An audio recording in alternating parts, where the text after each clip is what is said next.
Hello photography fans, it's Martin here from All About Street Photography channel, and I have some sad news to talk about today. I would like to talk about amazing photographer Robert Frank, who passed away last week at the age of 94. He was a photographer and filmmaker who influenced a generation of photographers and other artists. Let's talk about Robert Frank.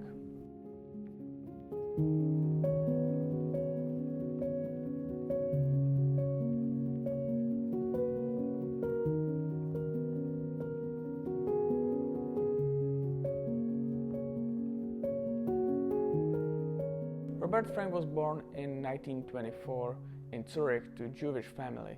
He decided not to follow his family footsteps in business but rather turned to photography. Perhaps as an escape from the life his family lived and he didn't want to follow. He was working as commercial photographer in Switzerland from 1941 until 1947 when he traveled to the United States, and just like many other street photographers who I have talked about previously, worked as a fashion photographer. He started his career in Harper's Bazaar and New York became his new home.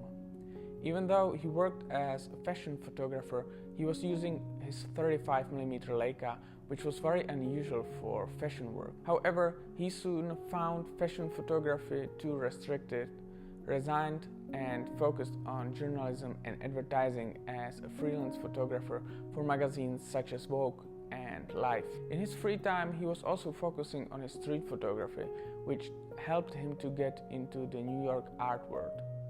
It was actually Walker Evans who advised him to apply for the Guggenheim Fellowship that allowed him to set out to traverse the USA and produced his most important and famous work, the book The Americans, which wasn't actually his first book. In 1946, Frank published 40 Photos, which was his first photo book. 40 Photos display Frank's power to present multiple photographs in series. What I like about this book is Frank's use of juxtaposition when presenting the photographs. We usually talk about this in photography when we talk about the law of proximity. The eyes see the connection between visual elements, and photographer makes use of it when framing the shot. A deeper explanation will probably be enough for another video. Frank, however, did not use it in composition of particular photographs, but in composition of the book's layout. I definitely recommend you to check out the book. Now, back to The Americans. Thanks to the Guggenheim Fellowship, Frank was able to travel across America in 1955 and 1956. The Americans was the first time he made a trip across the country. Sometimes he traveled with his wife and children, but most of the time he was alone. The book is said to be the most revolutionary in history of photography. Frank's unique view of America shocked Americans. His original goal was to capture ordinary people as they lived their everyday lives. It was a different viewpoint of the USA.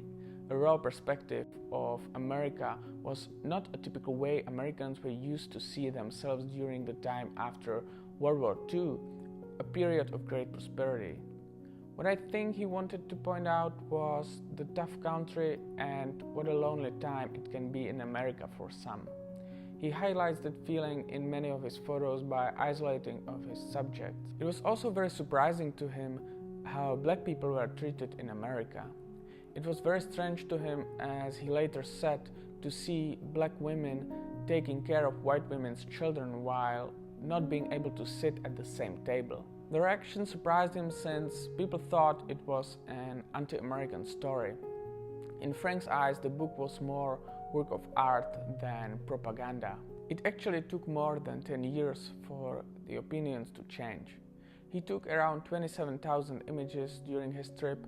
83 photographs made it to the book. Even though the book wasn't accepted that well at first, it was later considered a groundbreaking classic.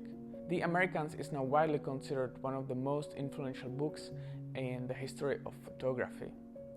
After publishing the book in America in 1959, he abandoned photography for quite some time and turned to film. He said that the commercialism, even though he benefited from that, was the nail in the coffin for photography.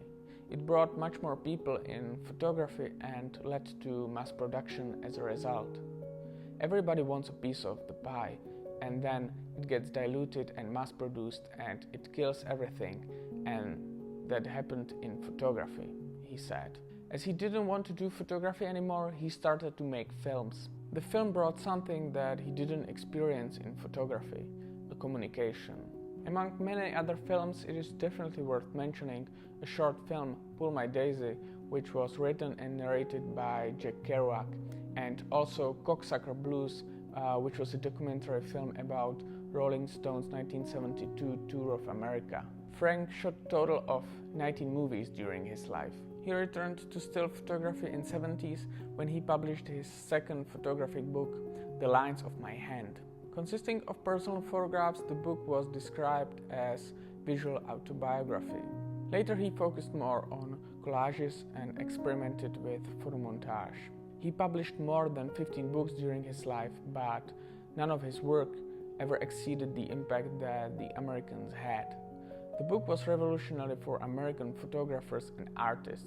Frank influenced many important photographers like Gary Winogrand, Lee Freelander, or Joel Meyerowitz. This vision of Robert Frank inspired whole generations of photographers.